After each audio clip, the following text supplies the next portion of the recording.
Hello everyone, and welcome back. After successfully conquering the world as the Soviets, Allies, and Empire, relying as little as possible on mechanical monstrosities, the question still remains of just what happened next. Well, luckily they made an entire game just to answer that very question. Red Alert 3, Uprising. Though this game's existence does just bring one more big question into light. Luckily, it's one I'm about to answer. Can you beat Command & Conquer Red Alert 3 Uprising with Infantry Only, Soviets Edition? I think a bit of a refresher on the rules is in order.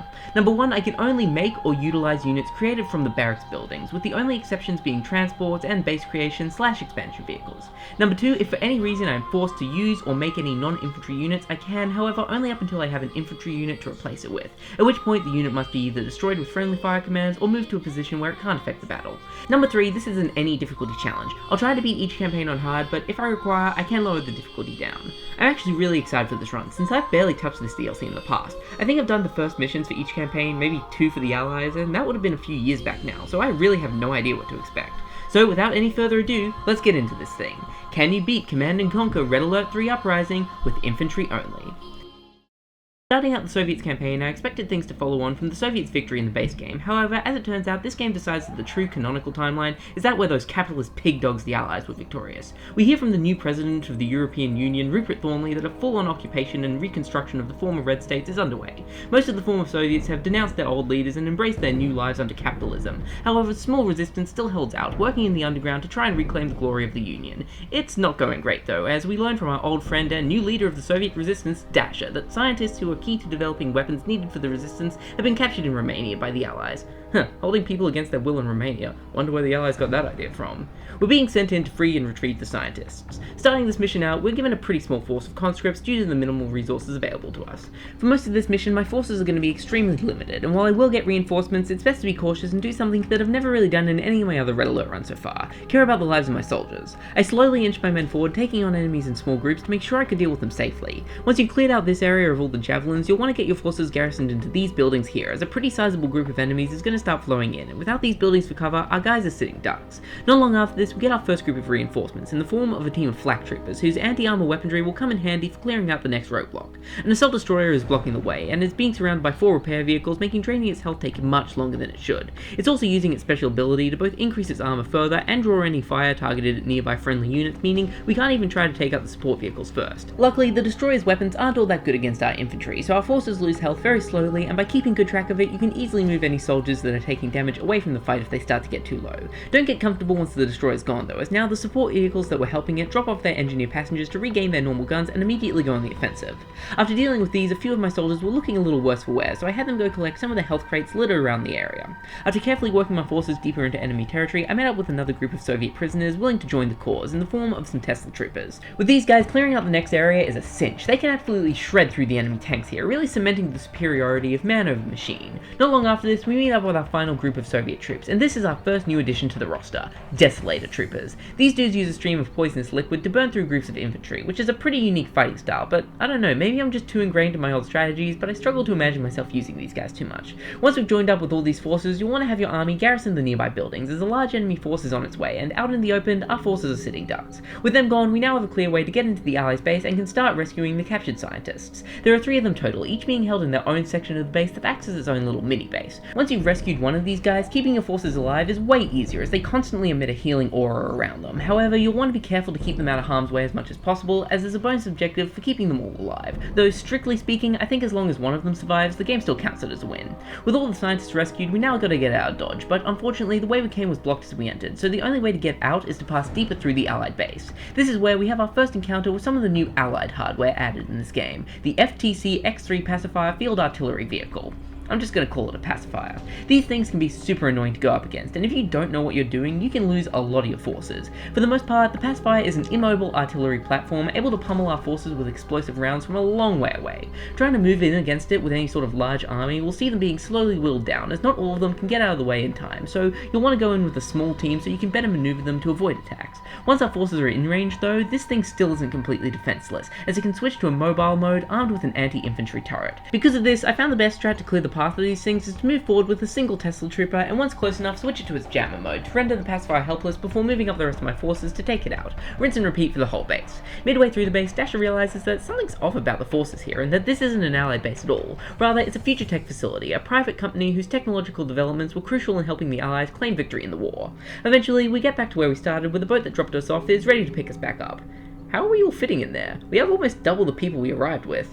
Guess it's going to be a cramped ride back to Moscow. We get to see a news report covering protests targeting FutureTech over their latest shady development known as the Sigma Harmonizer, and with a name like that, I'm once again a little concerned just who these guys are consulting with. FutureTech is happy to bat these concerns away though, with their spokesperson Kelly Weaver weaving a web of corporate babble not really addressing anyone's concerns. Seems like she can get away with it though, as they have the backing of President Thornley, who despite the controversy has just approved a $1 trillion contract with the company, and is happily playing defense for them. Something fishy is definitely going on here, and of course it doesn't bode well for us, especially now that Dasher is located in another FutureTech base, this one being placed on Russian soil itself to add extra insult. To find out more of just what FutureTech and the Allies are planning, we're being sent in to investigate.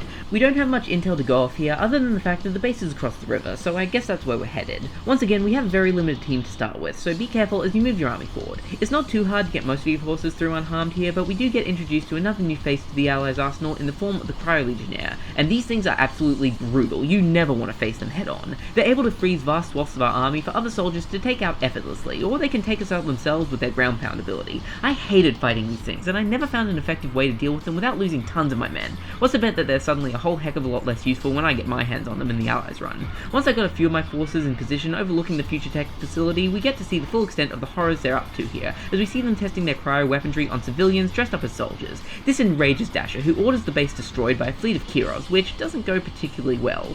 We now have to retreat our forces back to the village where we were dropped in to stand our ground as we wait for reinforcements to arrive. It just so happens that an old Soviet military facility is located here, including a barracks, so we can start making some more soldiers to begin garrisoning the buildings around the area. You can also start making some base defenses to help fend off the Allies' attacks. Midway through waiting for our reinforcements, a group of motorcycles, another new Soviet unit, shows up to help us out, and these things I'm incredibly torn over. They act as fast, agile, light artillery for the Soviets, and are actually pretty handy to use. However, can we use them? Just looking at them, they don't scream infantry unit. Sure, they have some dudes riding on top of them, but by that standard, every tank in the game that's not powered by AI would be legal in this run. Despite this though, for whatever reason, the motorcycle is built from our barracks, and not the war factory where the other Soviet vehicles are made. You do need a war factory built as a prerequisite to start pumping out motorcycles, but there's no rule about not building vehicle production buildings, just no vehicles themselves. The definition I've used to define infantry previously is a soldier fighting on foot, and by that definition, these things definitely wouldn't count, but we've already stretched that definition pretty far in the past to allow dolphins, and even the rocket angels and the burst drones of the Empire's campaign would go against that definition. In the end, as far as I'm concerned, since they come from the barracks, they're allowed in this run, so I'm gonna be using them heavily here. Once the time is finished, our reinforcements arrive, and it's time to begin preparing to take out the FutureTech base. Just like in the main Soviet campaign, you'll want to bulk out your army mainly with conscripts and flak troopers, with a couple Tesla troopers and maybe some desolators thrown in for flavour. Not long in, we get a bonus objective to free some of the prisoners being held by the Allies here for further FutureTech experiments, and this is when the mission ramps up quite a bit in difficulty. There are 3 Allied bases around the map on top of the FutureTech facility, and the closest one to us in the southwest sends its own wave of attacks at our base, making it hard to bulk up our army and fend them off at the same time, especially when all it takes is a couple Cryo-Legionnaires getting in too close to decimate our forces faster than we can make them. Not to mention that moving on any one of these bases will leave our base less well defended, so we can never really attack any of them with our full army. To help with this, I made a couple of engineers and used their special ability to make some bunkers to garrison my units in, allowing them to hold the line more safely. It took me a couple of reloads, but eventually I was able to build up a force that I was quite proud of, which despite a lot of casualties I was able to use to take out the base in the southeast, severely ebbing the flow of attacks on my own base and allowing me to focus more on bulking up my army. I could also now free the units that were captured here, but since it's a group of tanks who I'd have to destroy if they were free, they're better off without my help. Once I had replenished my army, I moved them across the river to try and take out the FutureTech base, but thanks to the Cryo-Legionnaires and pacifiers defending it, this attempt went less than optimally, so after reloading I instead moved my forces to block off the only path leading out of their base, trapping them inside like fish in a barrel. Problem is, trapping them isn't the goal, and thanks to the damn Cryo-Legionnaires, I couldn't safely move in against them. This is where the motorcycles really showed their usefulness. I built a bunch of these things, and using their superior range and mobility, I could take pot shots at key buildings in the facility from the surrounding mountains to curb their defensive abilities. This also clears the fog of war enough for me to drop a couple of orbital downfalls for even more destruction. This is far from the perfect strat, and a lot of motorcycles died to get anywhere, but eventually they cleared out enough of the base to allow me to move in my now massive force to wipe out the important structures, bringing the base down and proving to the Allies that the Soviet Union isn't done for just yet. The destruction of this base also brought its existence into public view, as apparently it was a completely off-the-record facility, which makes sense given the nature of just what was taking place there. All of this bad press is being pushed back onto Rupert Thornley, who continues to play cover for the company, swearing vengeance on the terrorists responsible.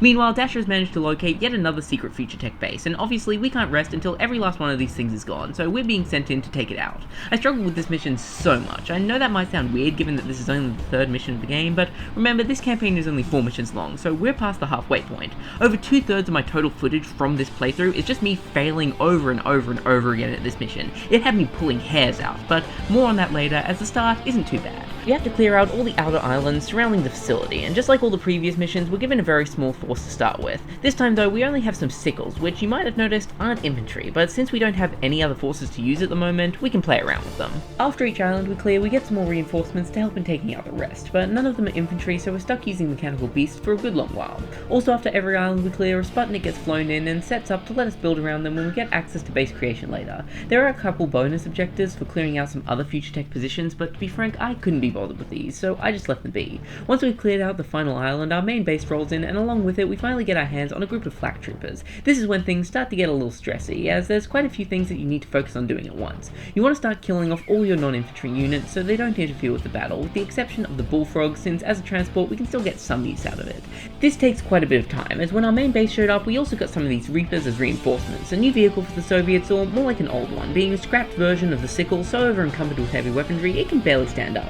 These could be super helpful here, but unfortunately as vehicles they need to go, and not just the ones that showed up to our main base, but also the numerous ones that showed up to the Sputnik satellites. The easiest way to do this is with the use of the Terror drones that the game has given us in the lead up, since they're vehicles themselves so we can't have them doing anything right now anyway, and our usable forces are going to be needed elsewhere. Now for problem 2. We have very limited resources, like barely anything, so in order to get more, Dasher informs us of a shipment of ore heading for the FutureTech base that should be passing by a location that we can intercept to claim their resources for ourselves. If we could use the Terror drones that we have, this would be a breeze, but as it stands, all we have are 5 flak troopers. They can get in range of the prospectors carrying the ore, but just barely and not for long, so you need to play perfectly to destroy enough of them to get the resources we need to get ourselves going. First, you want to build a barracks and make as many additional flak troopers as you can before you run out of resources. Place half your troops at the northern end of your base, and hopefully when the prospector comes past, they should be able to destroy it. The other half of your army should be on the western shore, and with a bit of trying, they should manage to destroy this prospector before it gets out of range. There is one more prospector in this initial wave, but you'll have your hands full just trying to take out the first 2 with no units to spare for this one,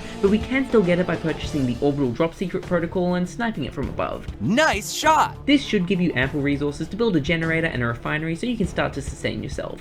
There is an additional wave of prospectors, but they come nowhere near the island the infantry are stuck on, so good luck trying to get to them. Luckily, it's not required to stop them all from reaching the FutureTech base. These prospectors do pass by the coastline where our Reapers were located though, so if you slacked off on getting rid of them, make sure that they're a good distance away so they don't start taking potshots at them, invalidating the run. The game now kind of indicates that we should build some more refineries near those Sputniks from earlier, but it's hard enough here to defend our own base, so if you do decide to do this, good luck keeping them all alive. This means that for most of this mission, you're going to be working off one refinery, making resource acquisition really slow. There is another mine on the island with our main base, but it's just out of our creation radius without making a Sputnik, and it's also once again really vulnerable to bombing runs, so it's probably not worth it in the long run. Okay, so now we have some semblance of a setup going on, but there's still one major problem. We're on an island separated from our main objective, and none of my infantry can swim.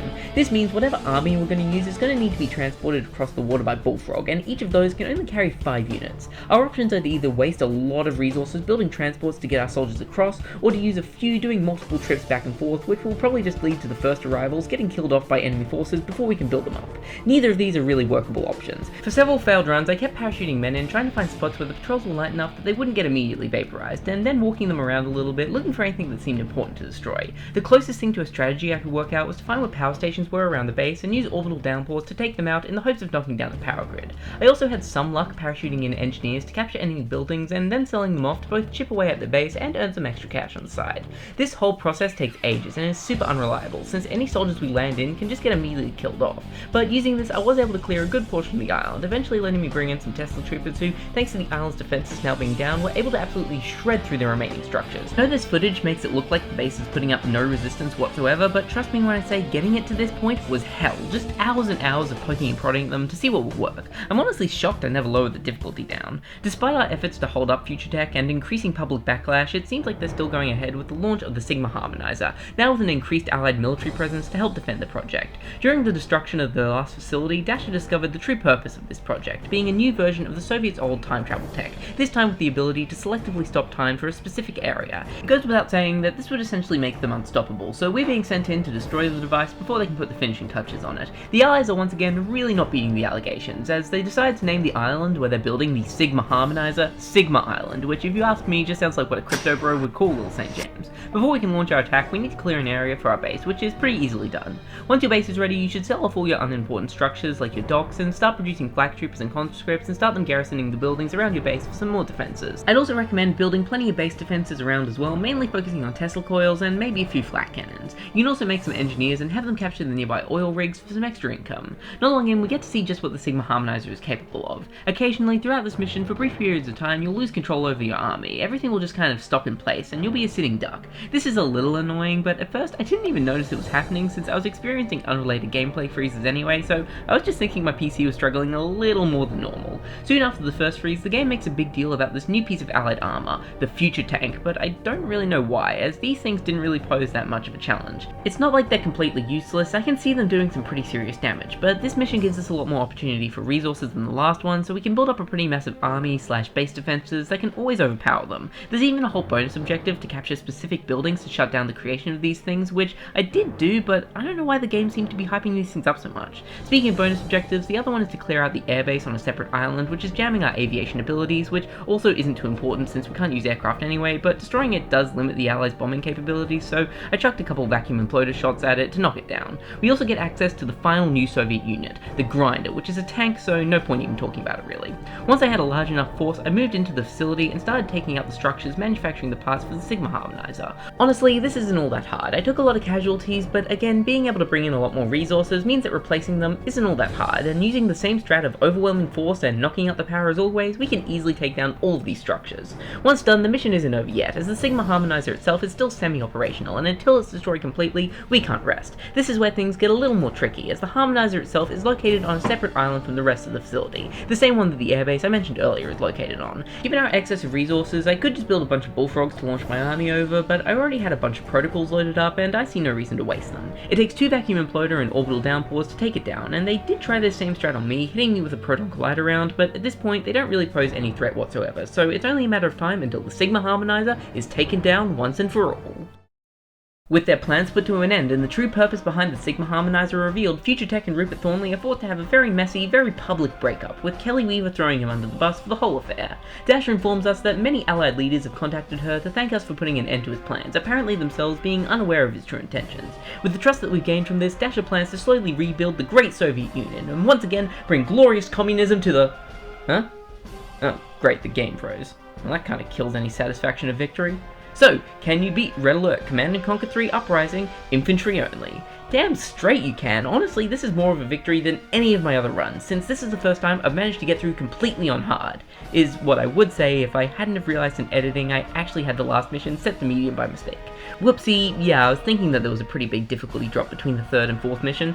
Whatever, a win's a win. This was a really fun one. Sure, there's a lot less game here with only 4 missions, but as my girlfriend insists, some things are better short, and to continue that innuendo further, it's also surprisingly hard. I guess it makes sense given it's a DLC, so they expect you to have experience from the base game, but still, the hardest mission from this campaign rivaled the hardest from the Empires in the base game, which doesn't bode well for the rest of these, as the difficulty is only bound to ramp up with each one. I guess that's a worry for another time though. For now, thanks for watching. If you enjoyed this video, why not consider liking and subscribing to catch more videos like it in the future. Until next time, I've been Katie Cat, and thank you for watching.